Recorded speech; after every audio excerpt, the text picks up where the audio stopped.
Muchas veces hemos visto situaciones de pecado grave en muchos hermanos.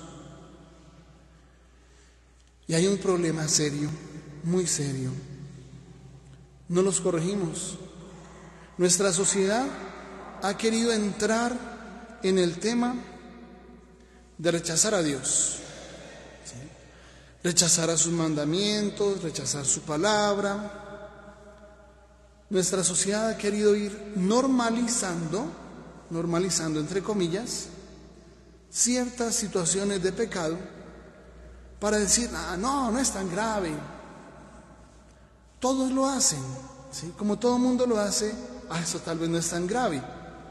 Si hay gente que ha pensado que estar en unión marital, de hecho, que el diablo llama unión libre, y a muchos que le gusta la palabra libre, libertad, cuando es libertinaje y es esclavitud. Todo el que comete pecado es esclavo, dice el Señor en San Juan 8:34. Todo el que comete pecado es esclavo. ¿Cuál libre? ¿Cuál libre? No diga mentiras. No es libre. Es esclavo de Satanás. Tiene cadenas al cuello, en las manos y en los pies. Cuando sea libre del pecado, ese día, según la Sagrada Escritura, conocerán la verdad los hará libres. ¿Sí? Mientras tanto, no es libre. Pero el diablo le dice, mire, es libre. Es como el que le dice, mire, usted es libre para hacer con su vida lo que quiera, y lo mete en el mundo de las drogas. No sabe la cadena tan pesada que es una drogadicción. No sabe. Yo he hablado con gente que ha intentado salir de las drogas 20 años, no han podido. No han podido. Sea el cigarrillo, sea el alcohol, sea la marihuana, sea el fentanilo. Ya llegó el fentanilo a Colombia. Baratísimo, 5,000 pesos una dosis. Y es 300 veces más fuerte que la heroína. Si la heroína es una de las drogas más adictivas que existen. Le llaman la droga zombie. Las personas que consumen el fentanilo quedan todo el día ahí, parados donde quedaron ahí, ni se mueven. Esa sí es una cadena durísima, pero muchos se han metido allá en aras de la libertad. Son libres de hacer con su vida lo que quieran y se han metido en esa cadena. No son libres, no son libres. Hay, por cierto, un pequeño dato: 2 miligramos de fentanilo lo matan. 2 miligramos que caben perfectamente en una sola pastillita lo pueden matar. Es una cosa durísima. Y mucha gente por ignorancia, fijo, se va a meter ahí, fijo, no va a salir de ahí. Eso es fijo. Y como todo eso que se nos presenta como lo máximo, pues no lo es tanto. Son trampas, son maldiciones. Ahora, cuando se quiere normalizar, por ejemplo, la famosa llamada unión libre. Está libre, ¿para qué? Si yo me voy, usted se va. Bueno, si están experimentando, no tengan hijos entonces. ¿O qué va a hacer con los hijos? Usted coge un hijo, yo unos días. Usted lo coge en 3 semanas, yo lo coge el fin de semana. No olvídese. ¿Cómo va a estar pendiente de su hijo? Si es un hijo, es un trabajo 24/7. Eso es un hijo. Si no se van a meter en el tema de cuidar un hijo 24/7, 24 horas al día y 7 días a la semana, mejor no tenga hijos. ¿Sí? Listo, fácil. Pero si ya hay hijos, eso es un trabajo 24/7. Eso no es que usted lo tiene entre semana, yo lo llevo el fin de semana, miro en qué lo entretengo y aquí se lo traigo el domingo en la tarde. Es un tema complejo, es un tema muy delicado. La sociedad dice, frescos, no pasa nada. Eso no es pecado tan grave. Eso ni es pecado. Mire que los casados que se la pasan peleando todos los días, eso sí están en pecado. Porque mire cómo pelean como perros y gatos todos los días. Nosotros sí damos buen testimonio de que nosotros sí vivimos muy armónicamente. Es una trampa del enemigo. Y es una trampa poderosa.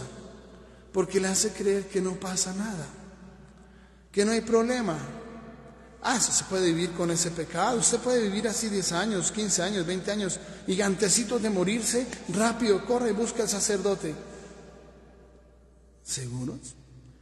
Y si la muerte llega durante el sueño, mira el viernes pasado, este viernes que pasó, 11 de la noche y 11 minutos, un terremoto de 6.8 grados en la escala de Richter, pero a 18 kilómetros, o sea, muy superficial. Marruecos, ya van más de 2000 muertos. 11 de la noche, la gente estaba ya durmiendo. Sí, algunos estaban por ahí viernes en la noche, estaban por ahí en la calle, en alguna discoteca, en algún sitio, pero la gran mayoría estaban durmiendo ya en su camita, 11 y 11. ¿Cuántos tenían en planes que se iban a morir ese día? No. ¿Cuántos de ellos estaban preparados? Bueno, mañana es el día en que me toca morir. No. Cuando llega la muerte, no avisa. A veces nos avisa cuando primero llega la enfermedad. El pequeño problema es que corremos a buscar la eutanasia, a quitarnos la vida rapidito, que porque me va a doler. No. A veces nos avisan y es la enfermedad y le dice prepárese, prepárese, porque uno no sabe el día ni la hora, como el Señor nos ha dicho a todos. Estén siempre preparados, siempre es siempre, siempre preparados, porque no saben el día ni la hora. Y resulta que cuando llega la muerte que no avisa, si uno no está preparado, hay un gran problema. La Sagrada Escritura dice en Efesios 5:5, acuérdense de estas dos manitos. Efesios 5:5 dice que los fornicarios no tienen parte en la herencia de Cristo ni de Dios. No entran al reino de los cielos. Si eso lo dice la Sagrada Escritura, ¿por qué lo dice? Es que es un Dios amargado que no nos deja ser felices. No. Espérese un poquito. ¿Seguro que ese es el camino? ¿Seguro que el culpable es Dios, que es el amargado, que no nos deja ser felices y hacer con nuestra vida lo que queramos? ¿Seguro que es por eso que Dios nos dice ese mandamiento, para amargarnos la vida? ¿Seguros? ¿O no será que el Señor nos está mostrando el camino de la salvación porque nos ama y somos sus hijitos? Sí, es que nos ama, es un papá que ama con un amor que no tiene comparaciones, de amor.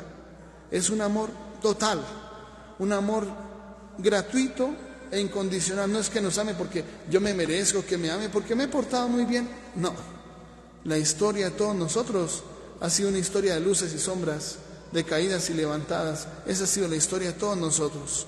Todos hemos tenido que confesarnos en algún momento de nuestra historia, y a veces hasta de cosas graves. Yo me he sentado a confesar y a veces en la confesión salen cosas muy graves, muy graves, que uno pensaría que no se llegarían a cometer. Sí, hay cosas muy graves. Si el ser humano es capaz de cualquier cosa, cuando él platica de por medio, poder o placer.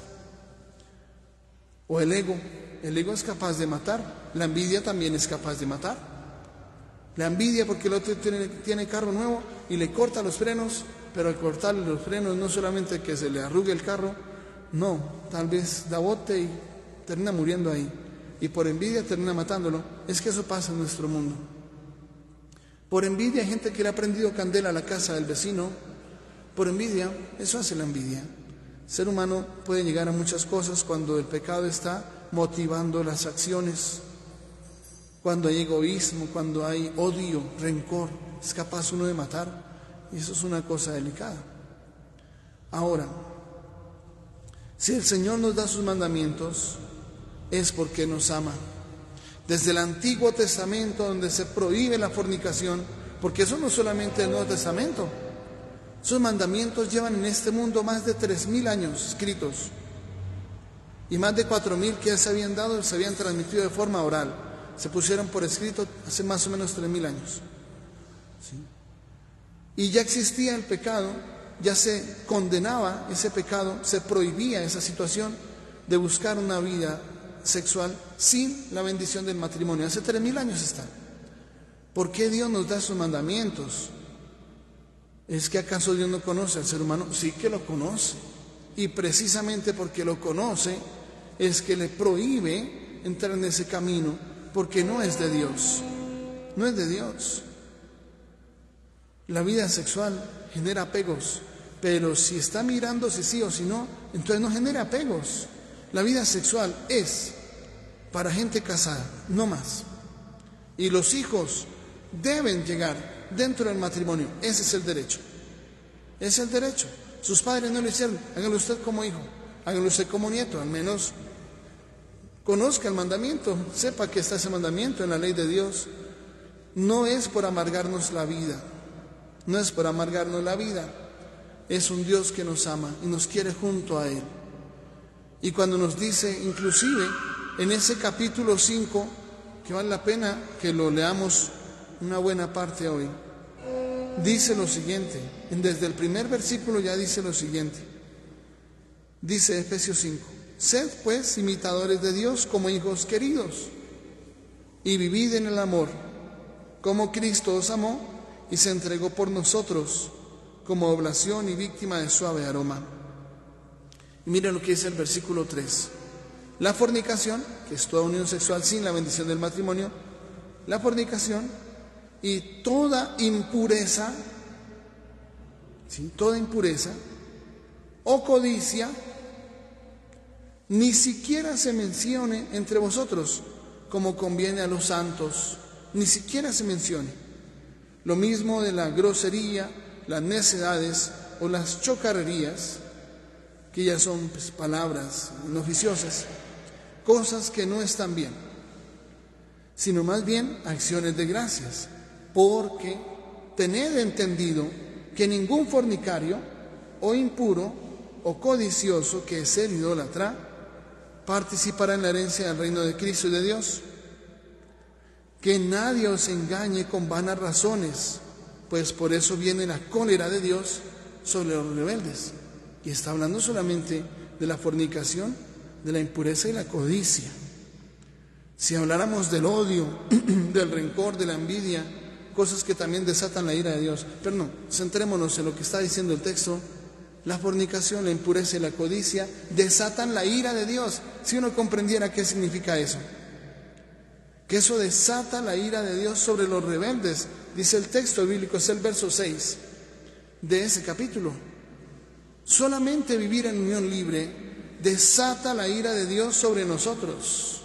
Antes nos va bien, antes, porque es la Sagrada Escritura la que nos advierte que esos pecados desatan la ira de Dios. Por eso viene la cólera de Dios sobre los rebeldes. Y dice en el verso 7, no tengáis parte con ellos, porque en otro tiempo fuisteis tinieblas, mas ahora sois luz en el Señor. Vivid como hijos de la luz, pues el fruto de la luz consiste en toda bondad, justicia y verdad. Examinad qué es lo que agrada al Señor, y no participéis en las obras infructuosas de las tinieblas, antes bien denunciadlas. Y no olvidemos, cuando está hablando aquí de las obras de las tinieblas, que es ese pecado de la unión libre, no olvidemos que la Sagrada Escritura dice una cosa: la condenación del mundo. Eso es San Juan 3, versículos 16 y 17. La condenación del mundo está en que la luz vino al mundo y los hombres prefirieron las tinieblas a la luz, porque sus obras eran malas. Eso dice la Sagrada Escritura. Estaba la luz, no fueron hacia la luz, siguieron en las tinieblas, en la oscuridad, en el pecado, porque sus obras eran malas, dice. Cuando uno hace las cosas bien, sale a la luz para que todo se vea que está muy bien, pero cuando uno hace las cosas mal, se esconde en la oscuridad para que no se denuncie sus pecados, que no salgan a la luz, que no vean lo que está haciendo. Eso dice la Sagrada Escritura. ¿Por qué dice eso la Sagrada Escritura? ¿Será que se le está yendo la mano a Dios al decirnos eso? ¿Que solamente vivir en unión libre desata la cólera de Dios? ¿Será que Dios está exagerando? Porque está en la Sagrada Escritura, no lo estoy diciendo yo, está en la Sagrada Escritura. Échale una leidita con calma a ese texto de Efesios 5, vale la pena. Sepa por qué está desatando la ira de Dios sobre su vida, sobre su familia, al menos sépalo. Sepa por qué es, al menos, ¿sí? Y uno pensando que está todo muy bien ante Dios, no, está desatando la cólera de Dios sobre su vida. Muere así y le va mal. ¿Y qué le va a decir? Señor, acuérdate que soy tu hijo. Sí, hijo desobediente, que lo único que suscitaba en el corazón de Dios era la cólera. Muere así en pecado, y la Sagrada Escritura dice, no el Padre John, la Sagrada Escritura dice que no tiene parte en la herencia de Dios. O sea, usted va a ver a todos sus familiares allá en el reino de los cielos y usted afuera, en las tinieblas exteriores, donde es el llanto y el rechinar de dientes, dándose golpes de pecho diciendo, pero ¿por qué nadie me dijo nada? ¿Por qué nadie me advirtió? Ahí está el punto de la corrección fraterna. Cuando se debe hacer la corrección fraterna, ¿por qué es? No es porque es que, yo soy más, yo sé más, yo soy más que alguien. No, no se trata de eso. Es que el pecado lleva a la muerte eterna. El día que nosotros entendamos eso, muchas cosas van a cambiar. La misma Sagrada Escritura en el libro de Tobías, cuando Dios envía a su arcángel San Rafael, y San Rafael les da unos consejos, porque él se muestra y dice, mire, yo soy Rafael, uno de los 7 que sirven en la presencia de Dios. Ese capítulo 12 de Tobías vale oro. Yo soy Rafael, uno de los 7 que sirven en la presencia de Dios. Y dice, bendigan a Dios, denle gracias en toda circunstancia. La caridad borra multitud de pecados. No le haga a los demás lo que no quiera que le hagan. ¿Sí? Tobías 12, y en el versículo 10 dice, el pecador es enemigo de sí mismo. El pecador es enemigo de su propia alma. Es enemigo de su propia alma. Usted se acostumbra a vivir así en pecado, se volvió enemigo de su propia alma. Es su peor enemigo. Duerme no con el enemigo, siendo el enemigo de su propia alma. Y cuando muere y se da cuenta que el pecado no le deja entrar en la presencia de Dios, sino que se queda fuera, arrojado fuera, fracasado eternamente, donde es el llanto de verdad, donde está la compañía de los demonios y de los otros condenados, que todos se hacen daño entre todos. Allá nadie se ama, aunque hayan sido amantes aquí, entre comillas, odiantes es la palabra correcta, porque si le ama, no le haga el daño de ponerlo a vivir en pecado mortal. Si lo ama, porque uno no sabe cuándo le toca. Hoy despertamos, fue por pura misericordia de Dios. Pudo no haber sido así. ¿Qué tal que ese terremoto de Marruecos hubiera sido aquí? Y hubiera 2000 muertos y entre los 2000 muertos estuviera uno. Pero está viviendo en pecado porque lleva 3 meses en unión marital, de hecho. 3 meses en unión libre. Y si no, estamos hablando de 3 años o de 30. Porque hay gente así.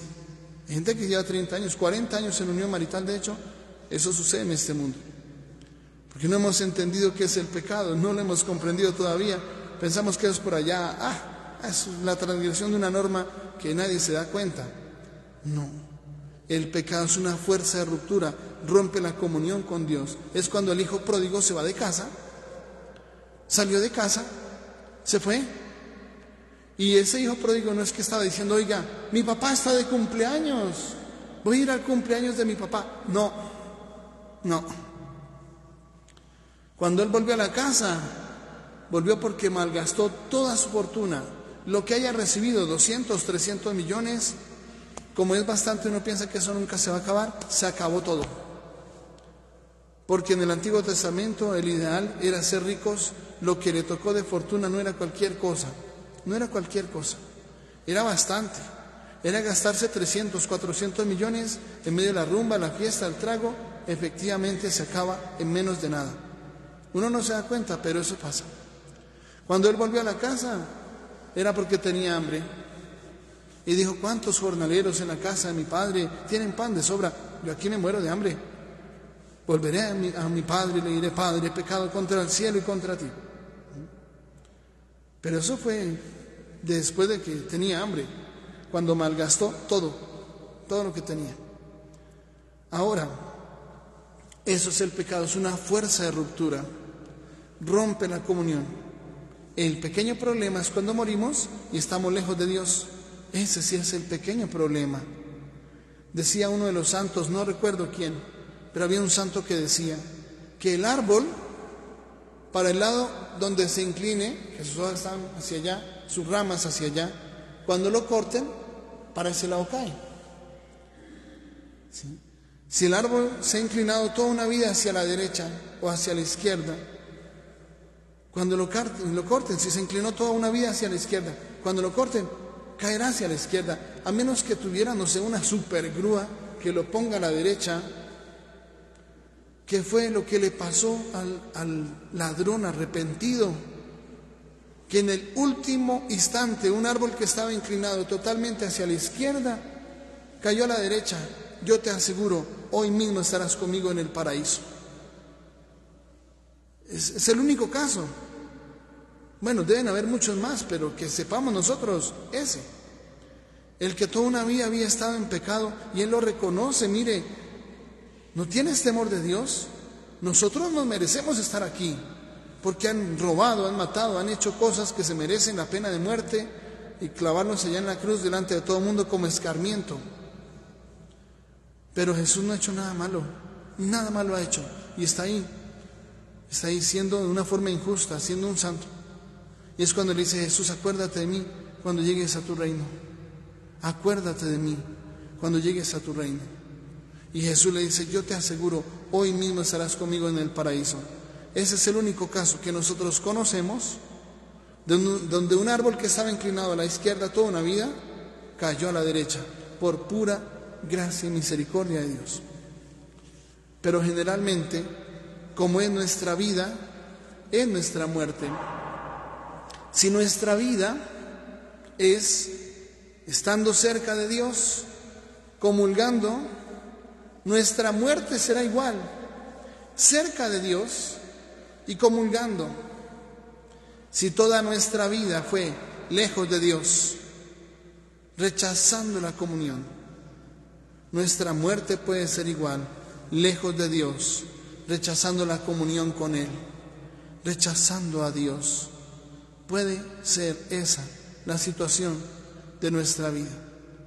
El santo cura de Ars, en una de las predicaciones, tenemos 22, están gratis en YouTube, gratis, son gratis, y eso no lo miramos. En cambio, si hubiéramos mirando toda una tarde TikToks que no les sirven para nada, tal cual, algún mensajito trae. De resto, el 99% perdiendo el tiempo, viendo gente bailar, viendo gente maquillarse, viendo gente hacer bobadas. Esa es una realidad. ¿Por qué no más bien escucha eso? Sermones selectos del santo cura de Ars valen la pena. Hay uno que se llama del aplazamiento de la conversión, ¿sí? Retrasar la conversión. Mañana conviértenos, Señor, pero mañana, decía en alguna época San Agustín burlándose del asunto.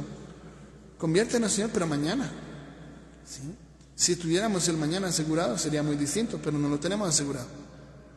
Y ahí el santo cura de Ars, en esa predicación, ese sermón, él menciona de una persona que estuvo siempre lejos de Dios y Dios le llamaba, pero él no quiso hacer caso, y cuando murió en pecado, y lo que le esperaba después era la situación de la condenación. ¿Cómo lloran los ojos que no han de verte?, dice un himno. ¿Cómo golpean las necias la puerta que ya está cerrada? ¿Cómo lloran los ojos que no han de verte? ¿Cómo lloran los ojos que no han de verte? Si uno supiera cuándo llega la muerte por uno, las cosas serían muy distintas. No habría necesidad de decir nada de esto, pero cuando la muerte llega sin avisarnos, como puede ser un terremoto, como el de anteayer, pues estamos invitados a tomar unas medidas distintas. No sabemos cuándo nos toca, o un paro cardíaco fulminante, o que alguien por robarnos se le dispare el arma por accidente y nos deja ahí botados. No sabemos. ¿Cuántas personas han muerto durante el sueño? ¿Cuántos han muerto durante el sueño? No se despiertan. Cuando le dicen: llame a su papá al desayuno, papá, y lo toca y está frío y tieso. Esa es una realidad. Y tenía 35 años nomás, tenía 25 años nomás, muy joven, lleno de vida, lleno de salud, con mucha prosperidad, porque trabaja, tiene la salud para trabajar, tiene platica, no se afana por nada, no está enfermo de nada. Perfectamente puede pasar. Por eso la corrección fraterna es un acto de caridad, es una obra de misericordia. Y qué hermoso poder corregir a alguien, mostrarle el camino correcto y que entre en camino de Dios, en camino de salvación. Qué hermoso encontrarse en el cielo a una persona que estaba en pecado mortal, porque, por ejemplo, amaba el trago y nunca lo dejaba. Yo sin trago no puedo vivir, o cualquier otro pecado, el que sea, y que uno le muestre el camino. Mire, ese camino no es por aquí. Y qué hermoso que él entre en camino de Dios y se encuentre un día en el cielo a esa persona y que diga: gracias papá, gracias mamá, usted me corrigió. Cuando me vio robando, me corrigió, aunque no me gustó que me corrigieran, no me gustaba un regaño, no me gustó esa corrección, ese castigo, no me dejó ver televisión por tantos días, no me gustó eso, pero me corrigió y yo he sido correcto en la vida y entró en la gloria eterna del cielo. Gracias papá, gracias mamá. Eso lo agradece con todo el alma. Pero ¿cómo será, por ejemplo, el momento de que una persona que uno no corrigió y siguió por el pecado? Usted vio que él estaba robando y no lo corrigió, lo dejó que siguiera robando. Más aún, hasta le enseñó: mire, no deje que lo pillen, póngase guantes para que las huellas no queden. O cualquier otro consejo por el estilo. Hay gente que hace eso, se llama el pecado de escándalo, enseñar el camino del mal, enseñar el camino del mal, enseñar el camino del pecado. Por ejemplo, con el ejemplo de vida, si usted roba, su niño aprende a robar, ¿sí? Si usted, que es muy inteligente y sabe cosas de electricidad, se fue por allá donde estaba el contador, hizo un hueco en la pared y puso un cablecito antecitos de que llegara el contador y sacó la energía para la ducha eléctrica. Ya no gasta, ahora tiene agua calientica gratis para durar horas bajo la ducha y que el recibo no le llegue en 300,000. Muy inteligente, muy astuto, ¿no? Muy avispado. Y después sigue haciendo la cometida y todo, y después tapa muy bien, pinta muy bien. Eso no se notó en dónde está la conexión fraudulenta del robo de luz. Sus hijos ven eso, sus hijos también aprenden a robar. Pero eso no es nada, eso solamente es para la ducha eléctrica nomás. Así sea una moneda de 50 pesos, que es bien chiquita, sigue siendo el pecado del robo. No robarás. Ahí no está diciendo no robarás poquito, no robarás mucho. No, dice no robarás. Ni una aguja, ni un alfiler. Si no es suyo, pídale que se lo regale. ¿Me regala ese alfiler? Claro, sí señor, cójalo. Que usted pasó por ahí, vio una matica muy bonita y se antojó de esa matica y coge un piecito y lo echa por ahí en el bolsillo y sale corriendo. Eso se llama robar. Pero es un piecito, una matica que ahí a ver si me prende. Pídalo. No le van a decir que no. Uy, señora, qué mata tan bonita, me regala un piecito. Claro, sí señora, llévelo. Hasta la señora tal vez le da unos 2. ¿Sí? Pero eso que uno se roba, que es un piecito para hacerlo prender allá la matica en su casa, en una matera, se llama robar. Y el día del juicio uno se va a parar ante Dios a dar cuentas de eso.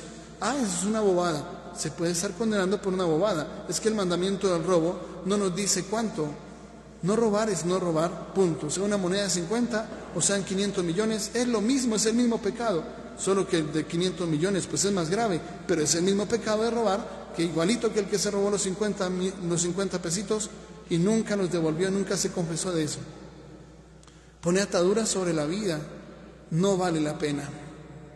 Por eso la corrección fraterna tiene que tener una motivación. No es, subir, yo soy más que otros. No se trata de eso. No se trata como eso que hacemos todos los días, de que estamos juzgando y criticando a todo el mundo y le caemos encima. Usted está fallando en eso, está fallando en eso. Pero es más por la crítica, para reafirmarse que usted es mucho más santo que él. No es eso. Es trabajar por la salvación de él. Es trabajar por la salvación de él. Un día en la catedral de Sogamoso yo estaba confesando y entró un muchacho de la calle. Mal vestido, bueno, ya ustedes los han visto cómo están. Y entonces él entró ahí, claro, de una vez los señores que estaban ahí en la catedral se alistaron como, venga, vamos a sacarlo, ¿sí? Entonces él alcanzó a llegar a donde yo estaba y ya les dije a ellos, no, tranquilo, yo me encargo, ¿sí? Y él se sentó ahí a hablar, ahí un poquito y me preguntó, ¿y qué está haciendo? No, pues estoy confesando. ¿Y qué es eso? Pues es un sacramento, y que a través de ese sacramento Dios lo instituyó hace 2000 años. Usted cuenta sus pecados, el sacerdote, en nombre de Dios, porque Dios es el que perdona. El sacerdote, la ofensa no fue contra mí, es Dios el que dice a quienes les perdonan los pecados les quedan perdonados. Y lo que hoy reafirma, lo que aten en la tierra quedará atado en los cielos, lo que desaten en la tierra quedará desatado en los cielos. Entonces me dijo, ¿y yo puedo hacerlo? Y me contó, es que yo vengo de una familia protestante. Un tema complejo, tema muy delicado. Tenía 23 años, no estaba confesado, no estaba bautizado. Como ellos en su idea de que tienen que cumplir a su manera la ley, no como hace 2000 años se cumple con los apóstoles, sino a su manera, que los apóstoles no saben que los que saben son ellos. No, que Jesús se bautizó a los 30 años. Pues este muchacho tenía 23. ¿Cuál era la situación de él? Que venía de una familia muy rica, una familia que tenía un edificio de esos altos y tenían mucha plata y eran protestantes. Pues ¿qué pasó? Que al niño le dieron todo lo que quería. Quiere tener un pequeño delincuente en la casa, dele todo lo que le pida. Así va a creer que el mundo le debe y que no tiene que darle al mundo nada, que Él es el dueño y Señor, que tienen que darle todo lo que quiera. ¿Sí? Ahí va a ser un pequeño delincuente en su casa. Dele todo lo que pida. Nunca le diga que no y verá que lo convierte en un pequeño delincuente. Ahora, siempre le dieron todo lo que quería. Que se iba de rumba y le daban plata, 500,000, 800,000 para que se lo gastara un viernes en la noche. ¿Qué pasó con él? Se metió en el mundo de las drogas y cogió la calle. Un dolor muy grande para sus papás, claro que sí, porque no querían ver a su hijo por allá metido en la calle, y terminó robando, terminó atracando. Y hasta él mismo decía, yo tengo las manos lisas, yo tengo las manos lisas. Y decía que había ido a las fiestas de Duitama y en un ratico había hecho 5 millones de pesos en manos lisas, sacar la billetera, sacar un celular. Facilísimo, tengo las manos lisas, decía él. Y un tema muy complejo, muy delicado. Recuerdo que ese día hablamos un ratico, pues, como a manera de confesión, ¿no? Pues nunca se había confesado en la vida, nunca, ni estaba bautizado, ¿no? Es un tema muy complejo, muy delicado. Definitivamente el tema protestante es poner en riesgo todo a cambio de nada. Por andar creyéndole a Martín Lutero o a los seres humanos, no. En eso es mejor ir sobre seguro. Lo que los apóstoles enseñaron, eso es. Mucho más cuando el Señor dice en Efesios 4:5, un solo Señor, una sola fe, un solo bautismo. Esa fe de los apóstoles, esa es. Tiene 2000 años de historia y se vive dentro de la Iglesia Católica. Afuera ya no. Ya es otra fe de los hombres. No, yo opino que no, yo para qué me confieso con un hombre, yo me confieso directamente con Dios. Sí, tiene muy buenas ideas y buenos argumentos que convencen a muchos, pero esa no es la fe de los apóstoles. No es. Será muy bonita y todo, pero ya no es la que hace 2000 años nos dejaron. Y era una sola, esa segunda fe ya no es. Pero bueno, ese es tema para otro día. Yo recuerdo que ese día yo le di la absolución de sus pecados y se fue. Y como al mes o al mes y medio, escuché la noticia que a él lo habían matado en esa escalera larga que queda subiendo para Santa Bárbara, ahí detrás de la catedral. Allá lo encontraron. Se fue a la eternidad solo con la confesión que le di ese día. Nada más. Nada más. Ni bautismo, Eucaristía, confesión, confirmación, nada. Solo esa absolución que le di ese día. No se llevó a la eternidad nada más. Corregir por amor, por la salvación del otro, esa es la motivación para corregir. Esa es la motivación y es la razón de ser de la corrección fraterna. No es otra cosa, no es humillar al otro, reafirmarse, yo soy el que sí soy, el que puede, el que hace, yo sí soy santo. Olvídese, no es eso. Es que lo que está en juego es la salvación. No olvidemos nunca, hay que estar siempre preparados porque no sabemos el día ni la hora. Que nuestra Madre del Cielo nos ayude en ese camino, así sea.